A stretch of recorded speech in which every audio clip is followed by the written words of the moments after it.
Order! Order! You are an incorrigible delinquent at times. Behave yourself, man!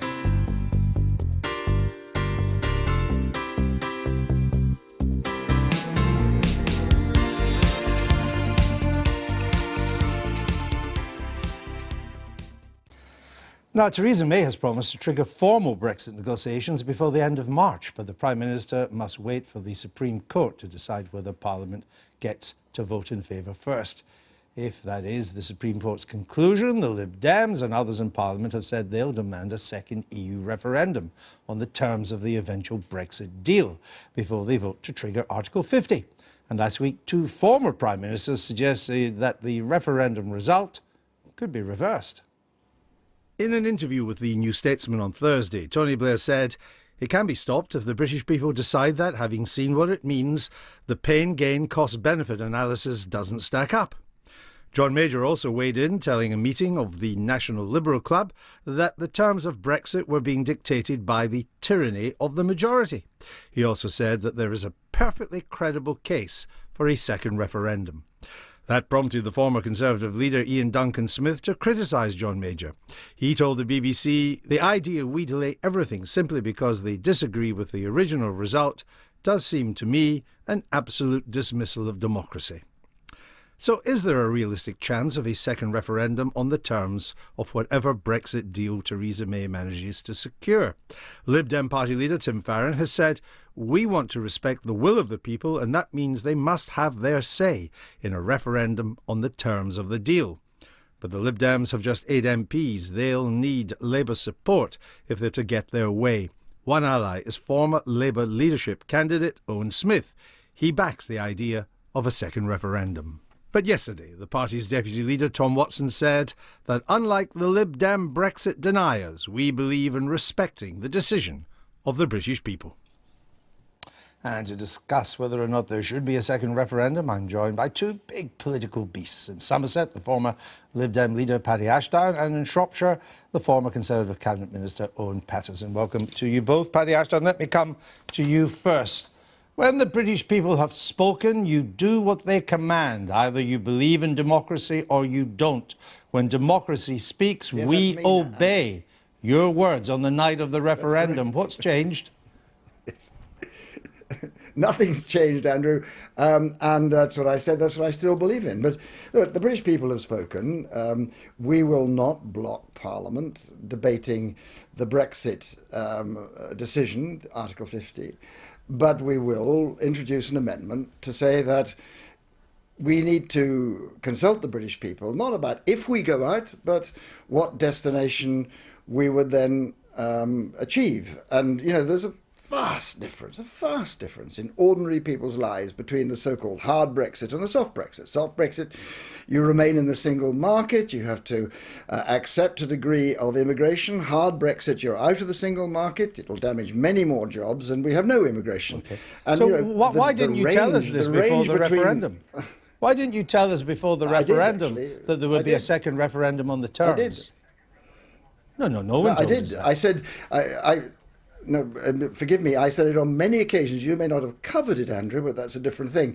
In every speech I gave, I said this, and this has proved to be true. Since those who recommended Brexit refused to tell us the destination they were recommending, they refused to give any detail about the destination. If we did vote to go out, then it would probably be appropriate to decide which destination, the hard Brexit or the soft Brexit, we go to. That was never part of their argument. They deliberately obscured that because it made it more difficult to argue the case. It certainly wasn't part of the official campaign, but let me come to Owen Paterson. I wasn't the official campaign, Andrew. What's wrong with a referendum on the terms of the deal? We voted to leave, but we don't really know on what conditions we'll leave. So what's wrong with negotiating the deal and putting that deal to the British people? Owen Paterson. Morning, Andrew. This would be a ridiculous idea. It would be a complete gift to the EU negotiators to go for an impossibly difficult deal because they want to do everything to make sure that Brexit does not go through. And this nonsense idea of hard Brexit and soft Brexit, That was never discussed during the referendum campaign. We made it absolutely clear we wanted to take back control. That means making our own laws in our own parliament. That means raising and spending the money agreed by elected politicians, getting control of our own borders back, and getting control of our ability to do trade deals around the world. That was completely clear at all stages of the referendum. And we got 17.4 million votes, the biggest vote in history for any deal or any issue. That's 52%. That was 10% more than John Major got, and he was happy with his record number of 14 million.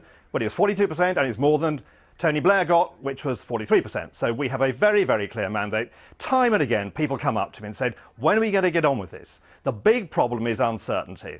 And what we want to do is get on, trigger Article 50, have the negotiation, and get to a better place, because we should look also across the water at the sorry, great I can't have uncertainties in speeches Europe. this morning. I need to get a bit of debate going here. Paddy Ashdown, the EU doesn't want us to leave. If they knew there was going to be a second referendum, surely their incentive would be to give us the worst possible deal in the hope we'd vote against it. It would put us in a ridiculous negotiating position. On the contrary, the government could go and negotiate with the European Union. And anyway, the opinion of the European Union is, for my money, less important than the opinion of the British people. I mean, it seems to me Owen Paterson made the case for me precisely. They refused to discuss what kind of destination. I mean, Britain voted for a departure, but it didn't vote for a destination, because Owen Paterson and his colleagues refused to discuss what their model was. So the range of options here and the impact on the people of Britain and the standing of our country is huge. There's nothing to stop the government going to negotiate, getting the best deal it can, and going to the British people and say, this is the deal, guys. Do you agree? OK, let me put that to Owen Paterson. Owen Paterson. Well, it's incredibly simple, Andrew. The British people voted to leave. We voted to take back control. Take back control of our laws, our money, our borders, and our trading relationships. Yes, but most people don't know the shape of what the deal will be. Even the government can't tell us that. So why not have a vote on it? Because it would be a gift to the EU negotiators to drive the worst possible deal in the hope that he might be chucked out at a second referendum. The biggest danger in all this is the uncertainty. We have a very clear vote, the biggest vote in British history, No, you've said all that. majority in British history said for all that. anything. Can I just point out, it was your side. It was your side that originally proposed a second referendum. Dominic Cummings, the director of Leave, said there's a strong democratic case for a referendum on what the deal looks like. Your side.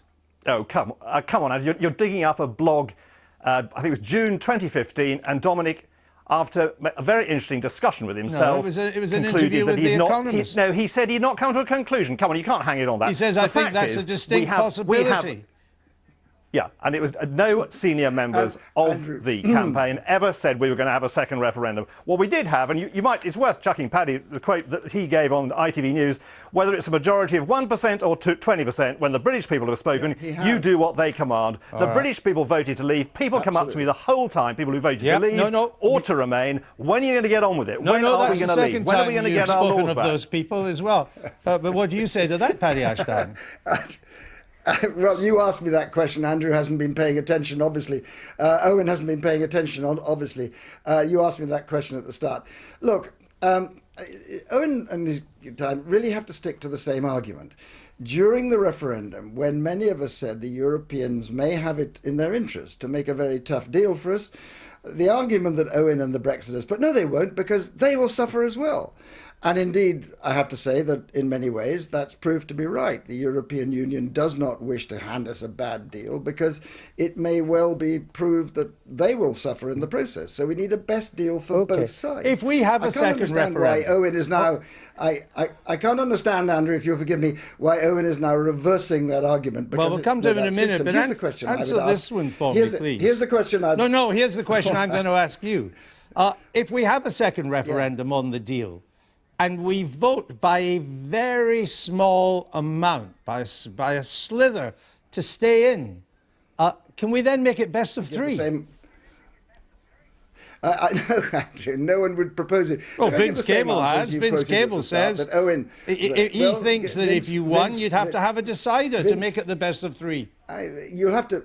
You'll have to put that in context, because I don't remember when he said it, and I never heard him say it. But if you say so, Andrew, I'm sure you're right. Look, Independent, 19th of September. That is a decision on the outcome, on the destination. Let me come back to the central point, that the British people voted for a departure, they did not vote for a destination. And in the claim, in response to the claim that this is undemocratic, if it's democratic to have one referendum, how can it be undemocratic to have two? Owen Paterson, the British government, on the brink of triggering Article 50, cannot tell us if we'll remain members of the single market, cannot tell us if we'll remain members of the customs union. From that flows our ability to make trade deals, our attitude towards freedom of movement and all the rest of it. Given that the government can't tell us, it's clear the British people have no idea what the eventual shape will be. That is surely the fundamental case for a second referendum. Emphatically not. They have given a very clear vote. And that vote was to take back control. We've been over the points of that just now.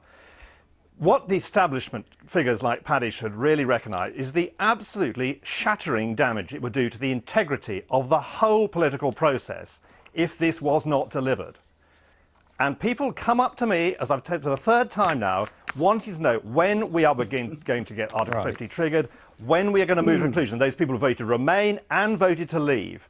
If we do not deliver this, it will be absolutely disastrous for the reputation and integrity of the whole political establishment. And it has to be delivered. Let me put that point to Paddy Ashdown. It is very Brussels elite, isn't it?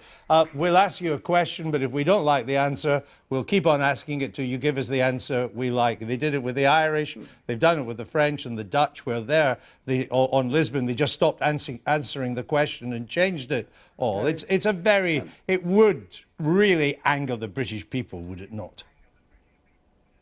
Well, there's an interesting question there, Owen. Andrew, I don't think it would. All the evidence I see, by the way, in public meetings that I attend, and I think it's beginning to show in the opinion polls, though to be fair, there hasn't been a proper one on this yet, I suspect there's a majority in Britain who would wish to see a second referendum on the outcome. They take the same view as I do. What began with an open democratic process cannot end with a government stitch-up. And my guess is that, contrary to what Owen suggests, actually there is public support for this.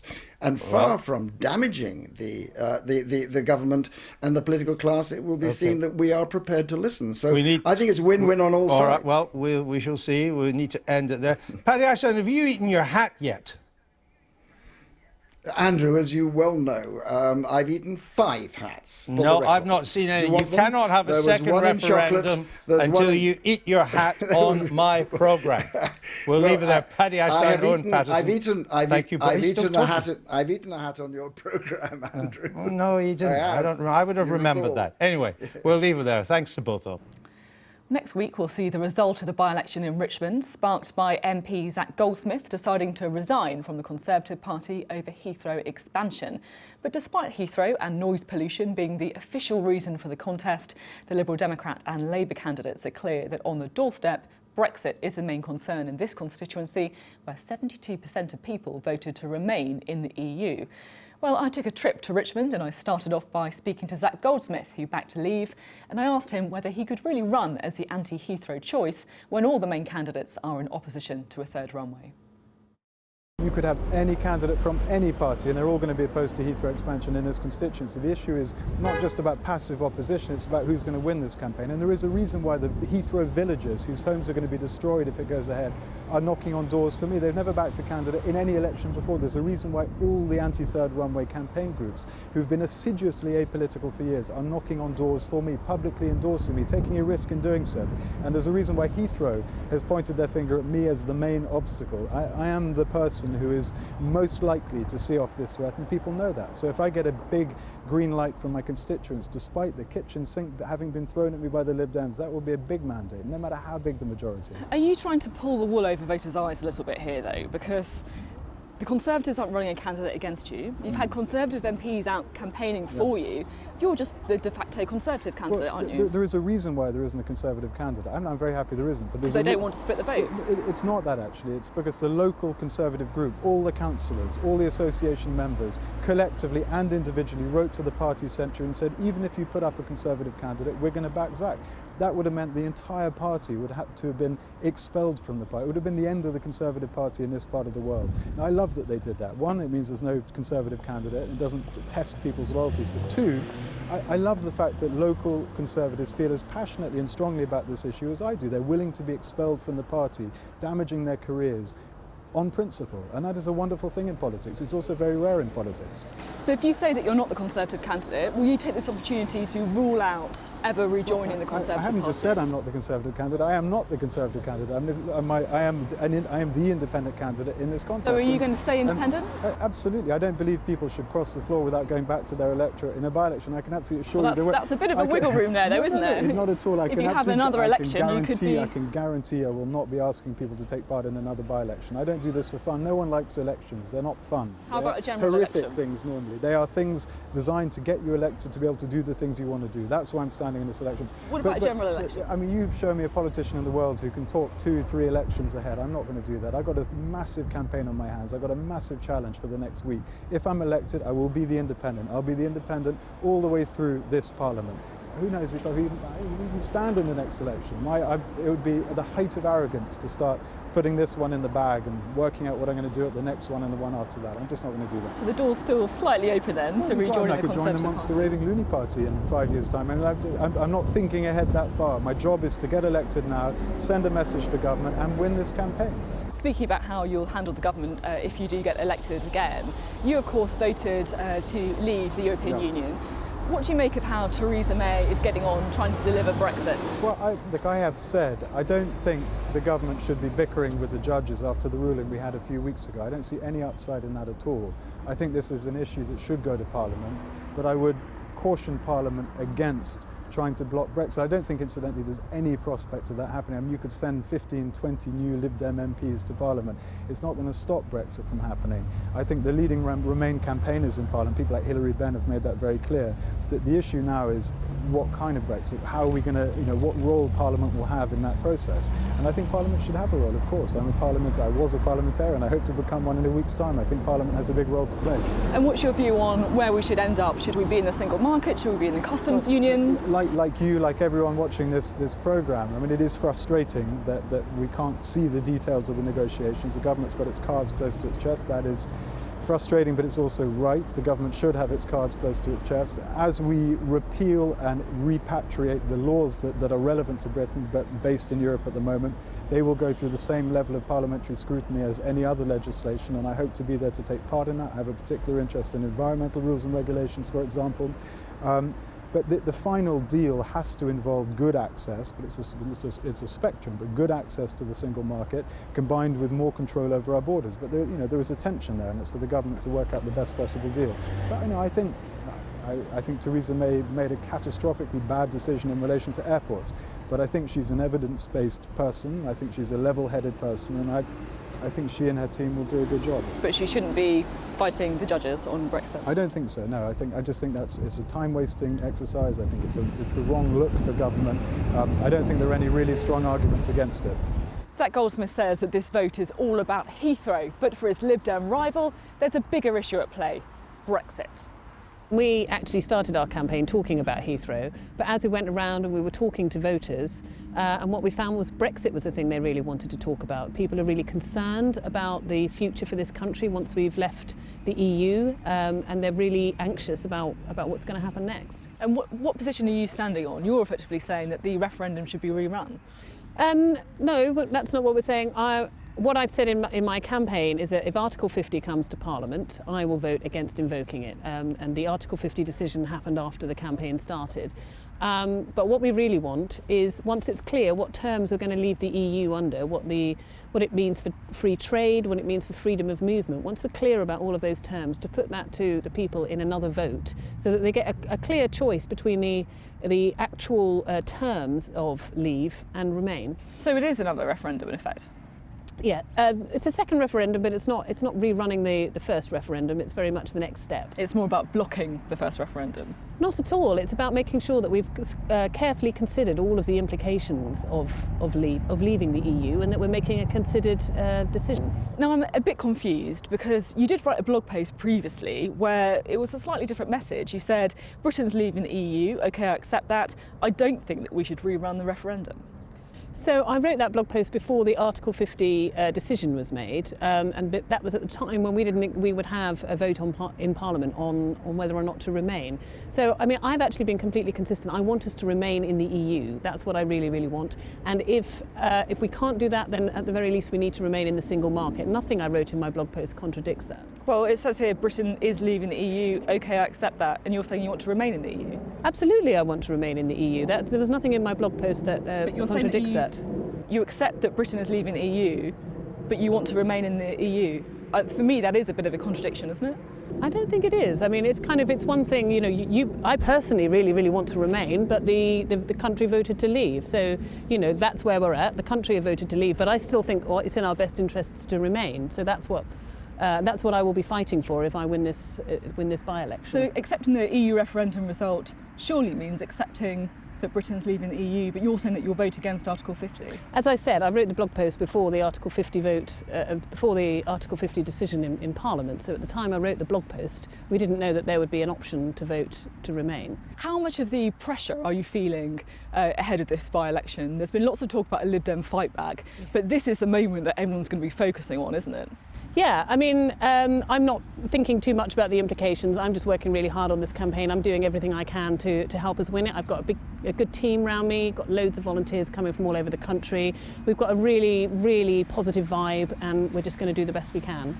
But do you worry that if you lose, then all those council election victories, all those parish council votes will be ignored, and actually people will be talking again about the fact that the Lib Dems are simply not doing well when it comes to the elections that really matter? I think we'll have to wait and see what the result is on Thursday. I'm not thinking about what will happen, you know, after that. The battle for Richmond Park is seen as a two-horse race between Zac Goldsmith and Sarah Olney, but don't tell that to Christian Wolmar, who is the Labour candidate. So I hope you'll be supporting us? Absolutely. All right, thank you. Right, we'll be knocking on your door. Thank you.